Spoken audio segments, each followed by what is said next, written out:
Hey guys, welcome back to another video on my channel. Today we're going to be covering 5 data packs for Minecraft 1.20.5. Or 6, because they released the patch version of 1.20.6. I found some really cool ones, and ones that will probably help out in survival gameplay. So once again, they'll be linked in the description in the order I showcased them, and let's jump straight to it. So the first one fixes a really annoying issue in Minecraft, whereas if you have a book with writing inside of it, there is no way to duplicate this. The only way to duplicate it is to sign it, and once it's signed, you can then duplicate it inside of the crafting table. There's no way to duplicate a signed book. So say if you want to duplicate this one and then add to the second book but not the first one, well, this data pack fixes that. And if you have yourself a smithing table and throw it down, this one is the one with the writing in, so I think that has to go in that slot. We then want an empty book in the second slot, and we want some ink sacs in the third slot. And you'll now see that will give us 2 book and quills. They do also stack. Now it was empty, and I think that might be because I put it in the wrong slot. I think the book you want to duplicate goes in the second slot with the empty one in the first slot. So let's now try that. So if I now take these books, yes, they have subscribe in them.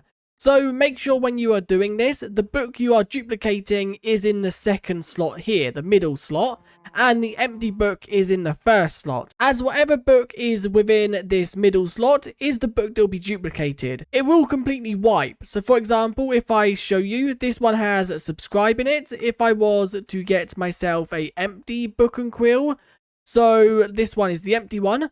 If I was to put the empty one right here, and the one that has subscribe right there with an ink sac, and I take both of these, you'll now see both of these are empty. Whereas if I put the empty one there, and the one with subscribe there, and then duplicate them like that, you'll now see that these now say subscribe. And you should definitely do that if you enjoy these data pack videos. And also a change within this, books will stack up to 4, so you can carry 4 books per slot. One thing to note though, they have to have the same writing inside of them. As you can see, we have 2 right here with subscribe and 1 right here that is empty.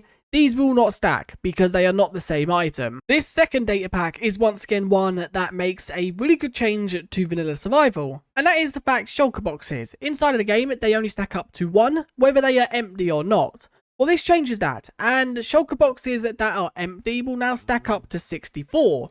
But note, they have to be empty. If I was to throw items inside of this one, and let's now just go around breaking all these, you will see that it's a bit buggy, but when you do eventually stack them, they do go into one slot. Now, when you break them inside the world, they do go into their own inventory slot. And I think that's just because the game decides that they're only stackable up to 1, although they have been changed. But you can easily fix that just by double clicking and they will all then be grouped up. But yeah, you can see this one won't stack with the others because it has some items inside. But I think this is really good because then you can carry a lot of shulker boxes around. Although this is quite overpowered because you can carry 64 shulker boxes in 1 slot. And I know you could kind of do this with shulker shells, but then you would at least need the chests and 2 stacks of shulker shells for the same equivalent. But it's really not that useful because you can't carry all these with items. As soon as you put items inside of them, they will then take up their own inventory slot, meaning that you only then be able to carry 27. Another thing to note, you cannot stack up different colours. So if I had some pinks and a yellow and then a magenta,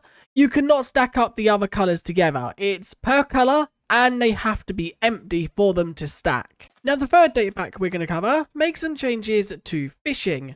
This basically gives fishing per biome loot tables. Now I've got a list of the biomes that count within this book, and they are the mountain biomes, mushroom biome, ocean biomes, plains, river, snowy biomes, swamp biomes, flower forests, jungles, lush caves, miscellaneous biomes, cave biomes, dark forest biomes, deep dark, desert biomes, and end biomes. And each of these biomes will basically produce their own loot when you fish within them. I'm not going to be able to cover all the loot tables because there are so many of them, but you can check them all out on the Planet Minecraft download page. Now, if I quickly just fish around this swamp for a quick second, you'll see that the loot we get here is different to the vanilla Minecraft loot. And there we go, we finally got the first item related to swamps after fishing, what is that, 9? So on the 10th one. So it seems like they are kind of rare. I did also enchant it with Luck of the Sea just so we could boost that little bit of luck. But that was very boring to do. And I do it for these videos. Minecraft definitely does need to do a fishing update to make it more fun. But once again, most biomes have different loot. Basically, the loot is something you can find within that biome.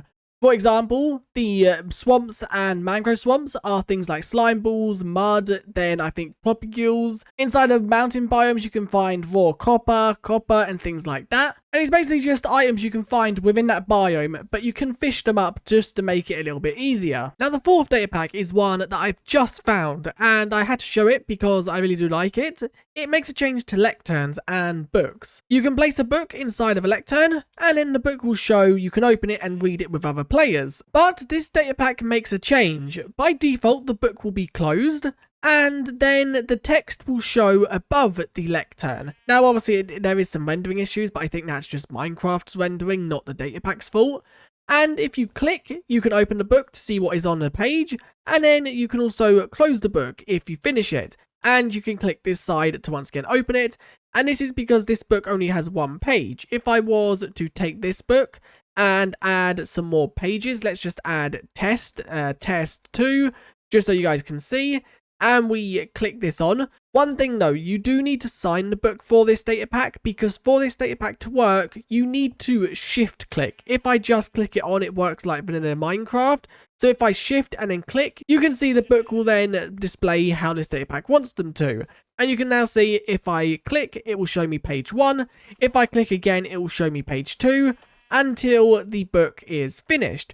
Which I really do like the look of this, because not only can you have text in your world, if I was to put, for example, like moss carpet here, let's put the book on there and then cover it up with a moss carpet, which I don't seem like you can do. Yeah, there we go, I managed to do it. Now, some of it does render through the carpet, which I guess you could hide with maybe some other blocks. Maybe you could put a slab there or something, or some snow layers. And then you can just have visible text. It does also show a name, so this could also be used to make some kind of naming system. If you just have the player you want to show the name of sign the book, then you can have their name render as well. But I really do like the animations that it shows where the book is turning. The only downside to this though is it does require a resource pack, and you do need to have that resource pack enabled.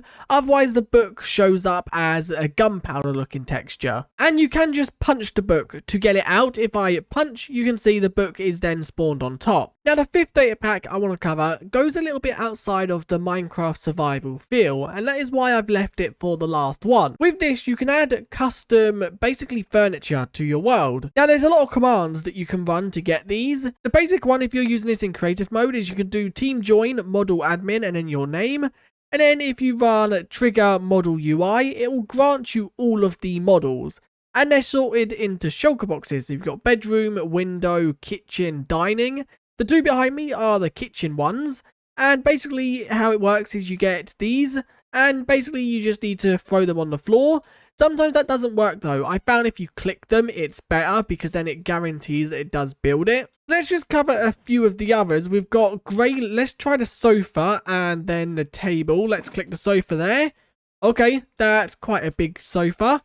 And it basically just seems to be like Minecraft blocks that it renders, which I think is also really cool, because then it still stays within the Minecraft feel of using the Minecraft textures, although this is very advanced. We've also got a lot here that we can go through. Ship wheel, let's maybe check that one out. And we're not going to go through them all, because there are so many of them. That's really cool as like a piece for your wall. We then also have vertical slab, which I guess could be cool for decorating something. That is a quartz stair railing, and I think that's really cool. Then we have a grandfather clock. That looks awesome as well. So here are a few more that I'm going to cover because I like the sound of these ones. So we have the planter box farmland, which is just like a garden box with some farmland. We have white garden fence, which I do like the look of that one, and you can connect them up if you place them together. We then have wooden glass door. That looks really cool for a modern building, although you can't open it. It's purely for decoration. And then the final one I'm going to showcase is the tree swing bench, which doesn't, okay, it does render it all, there it is, and then you can have that hanging from a tree, which once again, you can't sit on it, and I think all of these models are purely for decoration. Now, I've saved this one for last because although it is a really cool data pack in the way it works, it does go outside of Minecraft's vanilla feel for things. So I thought I'd showcase it because it's good, but I thought I'd leave it to last just because it's not like a vanilla-ish data pack. But anyway, with that being said, that is it for this video. If you did enjoy, do leave a like and subscribe. Let me know what you guys thought of the data packs in the comments, and if you have any data packs you'd like me to showcase in future videos, do let me know. Best place to do so is on Discord. I'll see you guys next time. Bye.